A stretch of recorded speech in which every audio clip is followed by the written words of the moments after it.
to the Experience Darden podcast. I'm your host, Brett Twitty, and you are listening to a new episode. So in this episode of the podcast, I'd like to feature a conversation I recently recorded with Allison Shimamoto.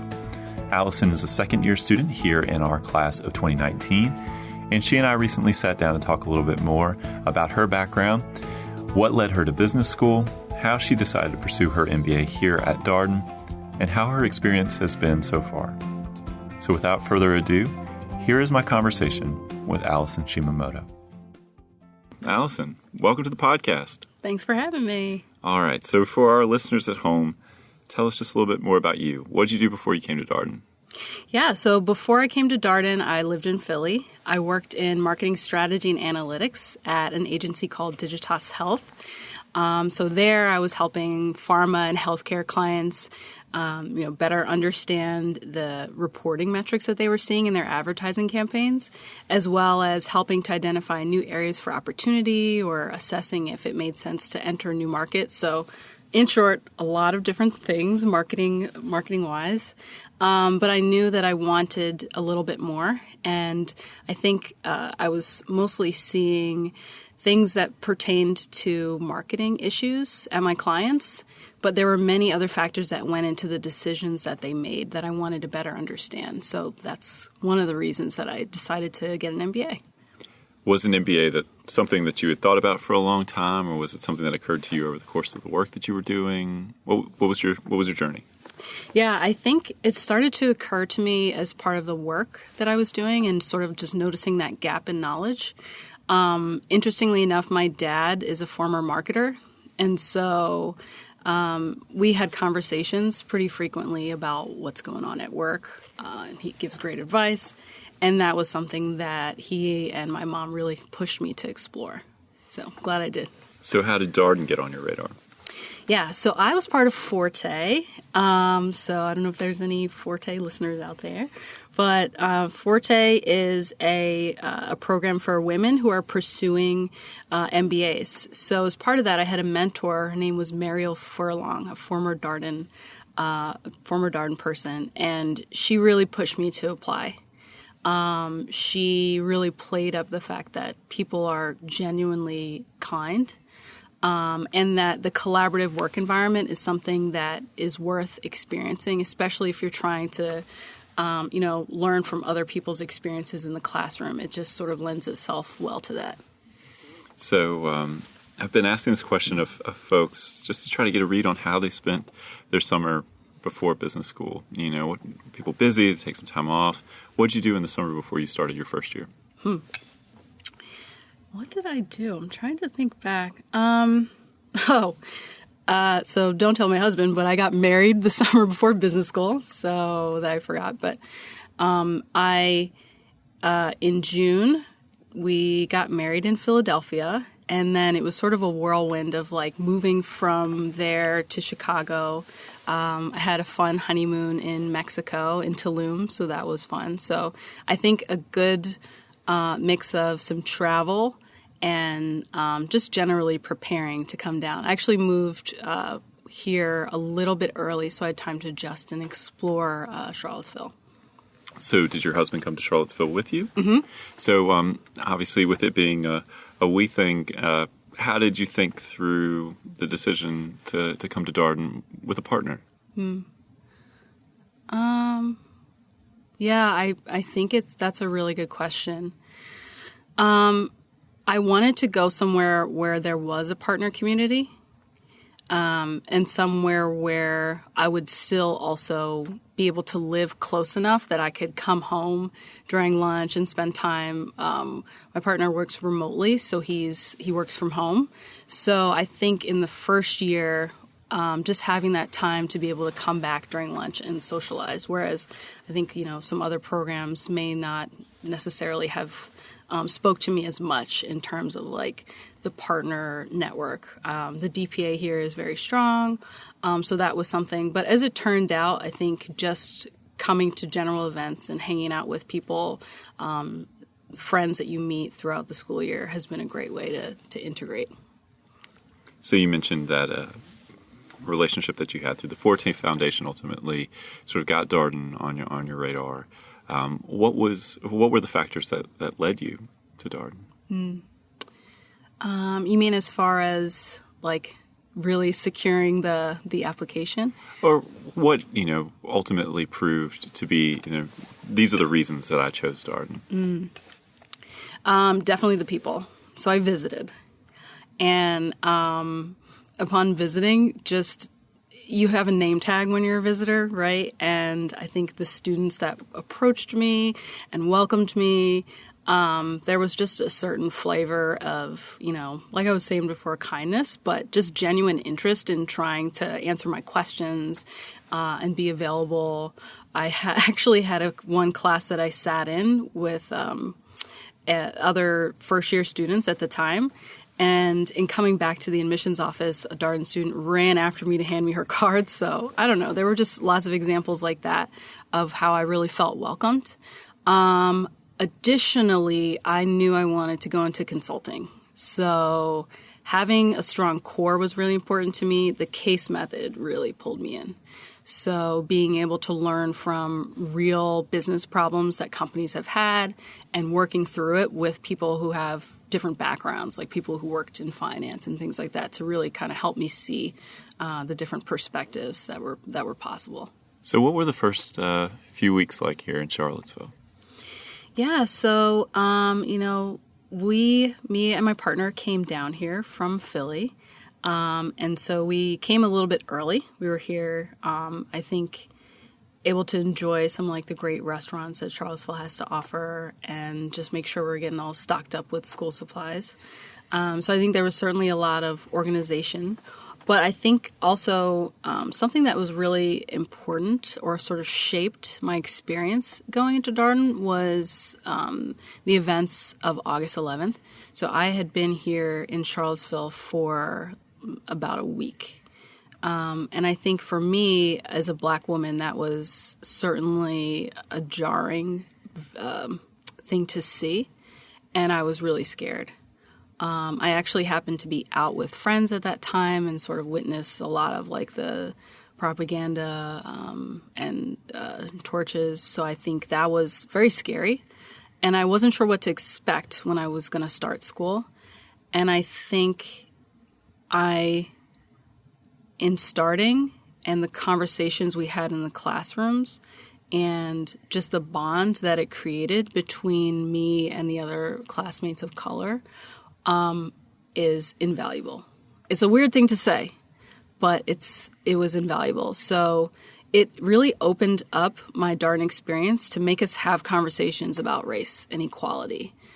It was on the table, and now it's something that, like, let's talk about it. Let's create programming where we can have, conversations that really address this and have speakers come in. So I think there was an openness from the administration and an openness from the faculty, too, to really try to tackle this issue, not only from a business perspective, but just thinking about it from, the human perspective. So, and I don't know that I would have that experience somewhere else.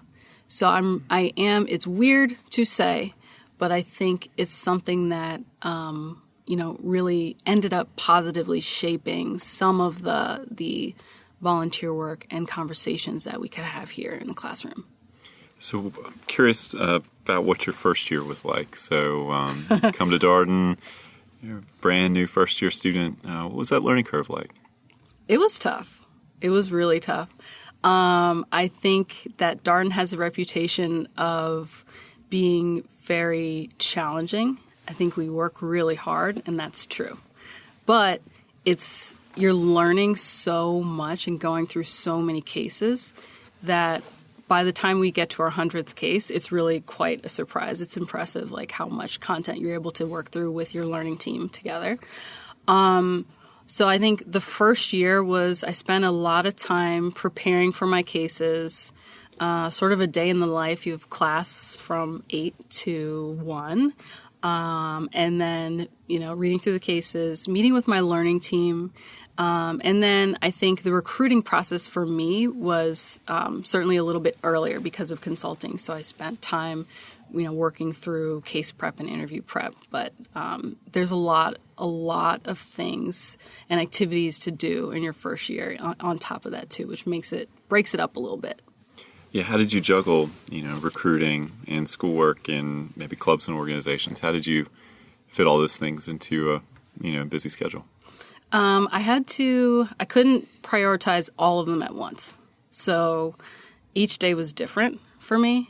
And some days I would spend time, most of the day doing cases and then coming home at night and spending time with my partner. Or other days I would just say, I'm going to maybe deprioritize a little bit, make sure I understand the content, but I want to do some volunteer stuff. So it's certainly each day was very different, but you get really good at being able to balance a bunch of different things. And I think that's something that's very, makes a Darden program very unique. What was surprising to you about that first year here? Maybe something that you didn't expect?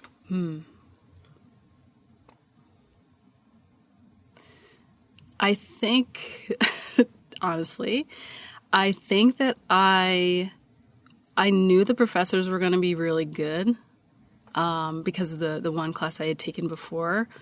It was actually an econ class with Kieran, and that's a subject that was very challenging for me before Darden. But the professors here are really quite good. And I think for me, coming in and not knowing a lot of these subjects, never studying them as like a psych concentrator in undergrad, just the chance to go and knock on their doors, sit down and meet with them, I think I was not expecting that. So that was definitely very special.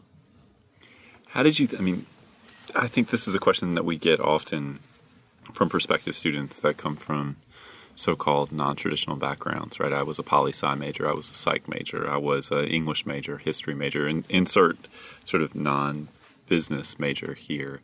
How did you personally think through, okay, I'm coming to business school, I'm going to be taking some classes that I have not taken previously. What was your approach? I think going in, I had taken a class previously, like when I was working, a statistics class to just sort of get the ball rolling. But in terms of when I was at school, a lot of the other subjects like accounting, finance, those things were quite challenging. So to work through those, I really kind of leaned on my learning team. And I think, the learning teams are pretty balanced. So not only is each person from a different section, but I think they do a good job of picking people from many different backgrounds. So, preparing the case beforehand, but for me, I do better when I talk through stuff. So just being able to go into learning team and say, okay, I understand this part. I understand up to here. This part, I'm just lost. So I don't know. I think having those connections and being able to work with your learning team, we spent a great deal of time together working through the content. One of the things that I think students have consistently highlighted in these conversations is the extent to which their section became a community for them here. You want to talk a little bit about your section and what that experience was like? Yes. So I was in Section E. We had a lot of traditions. So, for instance, our mascot is a banana. So someone would dress up in a banana suit. When we had new visitors come into the classroom, we would ask them questions, some maybe some embarrassing questions, but they were a lot of fun. So I think things like that really bonded us in the classroom. There's lots of activities you can do with your section as well. There's Darden Cup and, lots of events where you could play sports together. I didn't necessarily participate in as much of those larger section events, but I did enjoy getting to know people in my section in smaller group settings. So I kind of like to go out to dinner or get coffee. So I bonded with section mates in that way. But in the classroom, you end up having challenging conversations outside of some of the more quantitative parts of the core. So for instance, LO, leading organizations, I think is a challenging class. The content that you're talking about there, And so being able to have real and candid discussions as a section, I think, is something that brings you all a little bit closer. So how do you feel the first year experience prepared you for the work that you did this summer in your summer internship? So this summer I was in Philly working at BCG. And I had a client who was in the pharmaceuticals sector, and we were working to help them digitize their enterprise. So I think the core really prepared me to better understand what happens at all parts of the value chain. So when I was trying to think about like areas that you could digitize, like knowing how things work operationally, or like thinking about a distribution center. So all of those different parts of the value chain, and just thinking about the different subjects that we studied was helpful. Interestingly enough, there were some terms that came up over the summer, like someone asked, what is lean? I was like, oh, yes, I know. So that was fun, but I do think more so it might be that like working in teams, working with my learning team, working on team projects or group projects was really helpful, because most of the time over the summer, you're working in a group and you're doing things in a team and spending large amounts of time together. So you're now in your second year. We're having this conversation in early February. Graduation is on the horizon. You can see it out there. So how has your second year been? Second year is great. I think, first year is very challenging. So when the second years would ask us, like, how are you guys doing? We would say, it's very tough. But I think when you get to your second year, some of the things they were telling us was, oh, you'll be fine. And I find myself saying that to the first years now. And I think second year is very different because you choose your classes, more of the content that you want to take, so you can dive really deep. So for me, I knew I wanted to learn more about like economics, so I've been taking a bunch of those classes so that when I go, I can kind of just have a better understanding of what's going on in the world. But at the same time, I have much more availability to volunteer. So I've really picked up a bunch of volunteer activities like the Darden Resilience Initiative.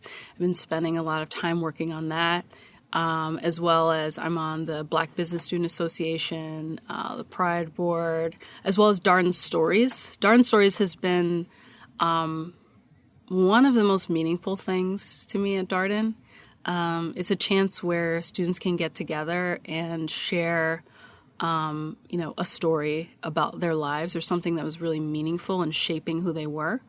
And the only rules are that you can't talk about class, the core, or recruiting. So it's a nice respite for people, but it's also a nice way to get to know someone at a really intimate level. So I've really had a lot of fun kind of working on that and crafting that experience.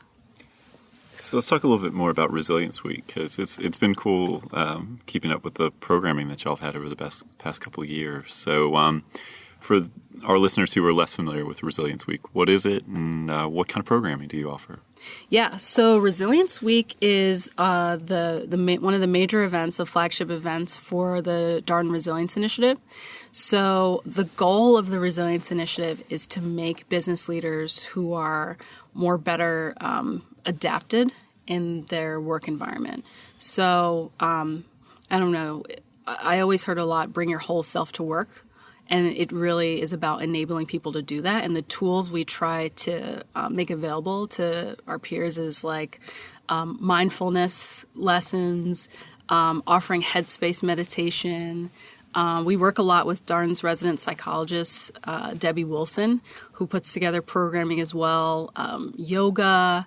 So we really, during Resilience Week, put all of that content together so that we can focus on it for the week for everybody. And it's a time to just say like, hey, I'm really struggling here. Or, hey, maybe I should take 5 minutes out of my day to just reflect. So that's been really cool. I think one of my favorite events was actually ideated from Ed Warwick, who's our advisor in the Office of Student Affairs. He thought of Yappy Hour, where we had students bring their dogs and faculty to play out on Flagler Court, and you could come and pet them, enjoy some cider. So that was a lot of fun, and a nice chance to sort of release and step away from the academic and recruiting worlds. Yeah, dogs. Therapy dogs have been very, very trendy for a little while. Yeah. Having been around student affairs, there's a lot. My prior life, we would bring dogs in too. So that was exciting to see. Some great pictures from Yappy Hour. So have you participated in Darden Stories yourself? I have. So it's such an interesting thing to give students kind of a break from business school all the time. And I do think there is this tendency, I mean, when you have something that's as all-consuming as Darden can be, you can kind of forget that people had lives and interests and all these kinds of things before they got here, outside of here. Yeah, and I think that's nice to be reminded of. And it's just a nice way to get to know people, too. I think, before coming at work, you tend to be more buttoned up. So I think just letting people have a chance to really share something at a deeper level helps bring everybody a little bit closer together and kind of boosts empathy as well. Mm-hmm. I think about how that also potentially aligns with a lot of the skills you're developing here, right? How to communicate, how to listen, be empathetic, all these sort of things that get labeled as softer skills, but obviously have a lot of impact for your development as a leader. Yeah, I really think those are the most important ones. Don't get me wrong, a MBA is a very valuable experience. I highly recommend it, but there are subjects or things that, maybe you might be depending more on your team or experts that you're working with. But in terms of being able to work better with people and understand what drives them or understand, the needs of even someone in a different department than yours is really invaluable. So a lot of the lessons from, the leadership group or like the ethics courses that we have to take, I think really shape some of those experiences that, I'll see right away. So what would be your advice for prospective students? I mean, you're here almost to graduation, knowing what you know now, what you've learned through the process, obviously having applied, what advice would you share? That's a great question. A lot of good questions today. Advice. I think I would say don't try to spend too much time focused on how you imagine the experience to be and sort of preparing for that, because I think, when you get here, or at least I felt this way when I got here, it was a whirlwind that I really enjoyed, but it was a major part of shaping my development here. And furthermore, I think use the time to enjoy with your family and your friends. Take a vacation if you can. Definitely save. Saving is good, always good. But I think just taking the time to really know who you are before you come in, I think is really valuable in spending time with family. When you think of Darden community, what do you think of sort of the defining feature, or hallmark of this place? I think Darden students are very nice. That's something that I think is pretty cool. You can, like on my way to class, I know I'm rushing, but just being able to speak to people, call people out on the way, it's just a very social thing. And you get that love back. So I think that's certainly a Darden thing. I think we work really hard. I think that's something that is really important to me, and just being able to really put in that work to study and work through that core. So I think Darden definitely has a focus on academic excellence. And it's not something that, new students should be wary of in coming in. It's more like you're going to work hard, but you're not alone.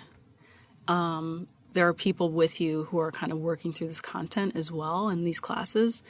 And it's going to feel really good because the things you're learning, you really are going to be able to use them.